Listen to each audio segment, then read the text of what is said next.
sometimes. We gon' do the honey hustle show. Yeah. Oh, yeah, welcome to the anti-hustle show, where we build big dreams without losing our soul. CEO systems in the room, baby, watch it glow.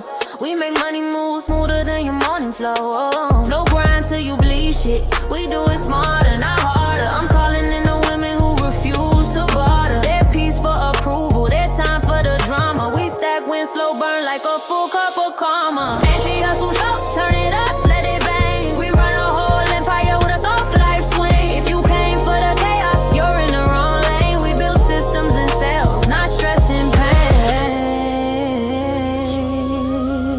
Boss up, breathe deep, let the ease take control.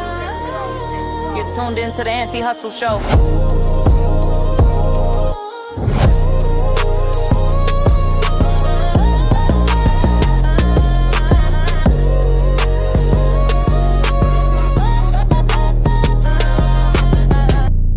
Works. Niching down is a strategic move. It's a starting block to get momentum. It completely changes who you're competing against. You stop competing on price and you start winning on relevance. I mean, when you try to serve everyone, your message just gets so diluted, it resonates with no one. And, the data backs this up pretty consistently. It shows clear gains. Just look at user engagement. Niche websites get, I think it's 53% more user engagement than general sites. And that's not just a vanity metric. It means the buyer knows immediately if they're in the right place. For e-commerce, conversion rates are about 29% higher in niche stores. You just become the obvious choice. And beyond that, the operational side is huge. Niche businesses spend, on average, 25% less on ads because their audience is so much easier and cheaper to target. And maybe the most important part is the organic search advantage. Something like 49% of marketers say organic search is their most profitable channel. When you niche, you stop fighting for general marketing tips. Instead, you can own a term like email marketing for Etsy sellers who hate writing. The intent there is just sky high. I see it from a risk mitigation standpoint. Committing to a niche too early, especially without any real market data, I just think it's fundamentally risky. It leads you right into what I call the niche trap. Either the market's too small to survive, or, and this is a big one, you burn out because you've committed to something you don't actually enjoy doing. I mean, think about a new business owner. 0 clients, 0 proof of concept. They honestly don't know what they're best at, or which clients are good to work with, or even which services make the most money. So starting broad, saying yes to different things, even if it feels chaotic, that's how you gather the initial data. I remember this one content strategist. She started out offering everything: website design, menu copywriting, you name it. It took a year of that kind of broad testing for her to realize, okay, I hate social media, but I love complex technical writing. If she niched down on day one, she might have locked herself into the wrong thing and just fizzled out. And then there's the market size trap. The specificity you're talking about, it has to be balanced with, actual market viability. The real danger is niching down so hard that your total addressable market is, minuscule. There's that classic example of the coach who niched to divorced moms in their 40s building Etsy shops in the Pacific Northwest. And she found out her audience was, maybe 47 people? The conversion was great, sure, but she'd optimized for failure. Flexibility is a survival mechanism. The data shows only 7% of startups fail because they fail to pivot. The failure is usually in not pivoting when the narrow strategy is clearly dying. I get why you see that initial chaos as necessary, but I have to challenge that premise. Why spend a year on scattered, maybe unprofitable projects just burning runway? We have tools for this. There are structured methods, like the 3-circle method. It's all about finding the intersection of your skills, market demand, and sustainability. Why not use that from the start to pick a viable niche, instead of waiting a year to collect anecdotal data? That's a great point, but let's look at how that tool actually works. The 3-circle method isn't a crystal ball you use on day one. It's iterative. Where do you think the inputs for the skills and market demand circles even come from? They come from that real-world exposure I'm talking about. The data you gather from starting broad, from trying different projects, is exactly what informs the structured analysis. Without it, you're just guessing, you're making assumptions, and you're very, very likely to pick the wrong niche. I'd still argue that even an arbitrary niche, tested rigorously for 90 days, is better than a year of low-relevance marketing. But okay, let's talk about market size. You brought up my conversion stats, and you're right. 1,000 followers converting at 5% is the same 50 customers as 10,000 followers converting at 0.5%. The math is undeniable. But then you raise the nightmare scenario.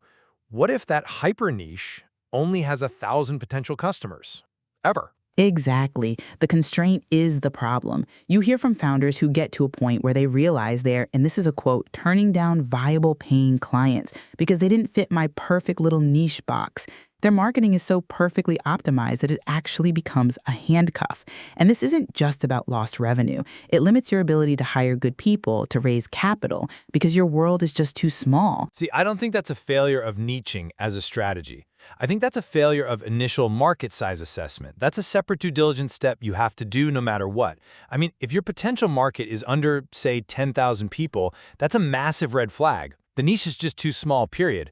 But niching as a strategy, it's about being the obvious choice for market entry. It's a way to force the market to see you as an expert, and as an expert, you can charge more. A lot more. The authority you gain in that first year is what justifies the premium prices. And look, the idea that a niche is some kind of permanent prison, it's just not accurate. I mean, look at the big ones. Netflix started with just DVD rentals. Amazon started with just books. They use specialization as a gateway. You start with lead magnets for coaches, and then you can expand into full digital product ecosystems later, once you have traction. Sure, but Amazon and Netflix, their initial markets for books and video rentals were, well, they were practically infinite. Those were broad categories, not these ultra-specific micro-niches we're talking about. The risk is picking a category that's fundamentally too small from the very beginning.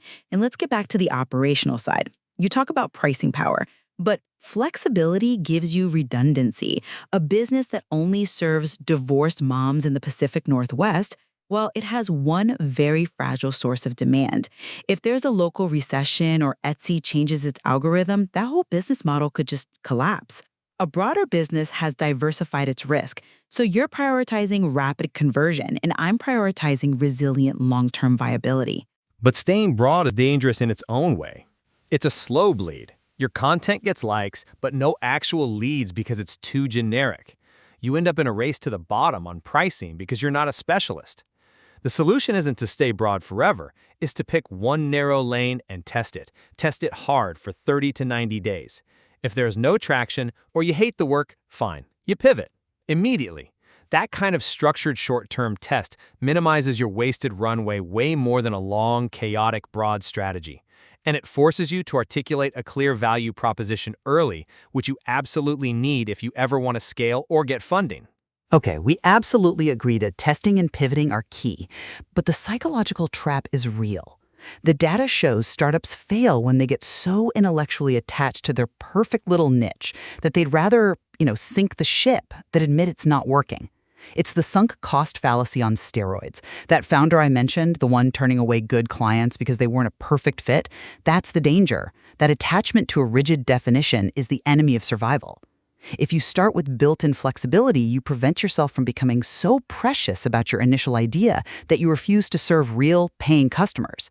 It keeps you humble, and it makes that essential pivot so much easier. I think intellectual humility is key, yes. But I believe the discipline of niching forces that humility on you much faster. If you commit to a niche and you measure it, failure becomes obvious in 90 days. Staying broad lets you blame failure on, market conditions instead of your own lack of focus. A niche gives you an accelerated feedback loop that a generalist just can't match. It's an accelerated loop, I'll give you that. But often the feedback is, this market is too small, not you didn't try hard enough. It's a balance, a really tough one. Look, the data we have clearly favors specificity. Niching gives you the authority to stand out. It maximizes engagement, boosts conversion rates. It cuts ad costs. The strategy has to be depth over breadth at the start. You go narrow, you achieve authority, and you know that you can expand later, but only after you've earned that initial foothold. And while I absolutely agree that the returns on a validated niche are huge, the risk of picking a non-viable or, frankly, a stupidly narrow niche too early is just too substantial. I think new businesses have to prioritize exploration and data collection through flexibility. That's how you ensure you're specializing in the right thing, the intersection of what's profitable, what you can sustain, and what the market can actually support. It has to be an informed decision, not a guess. It seems clear that both validation and focus are essential, no matter where you start. The disagreement really just comes down to the sequence and the emphasis. Exactly.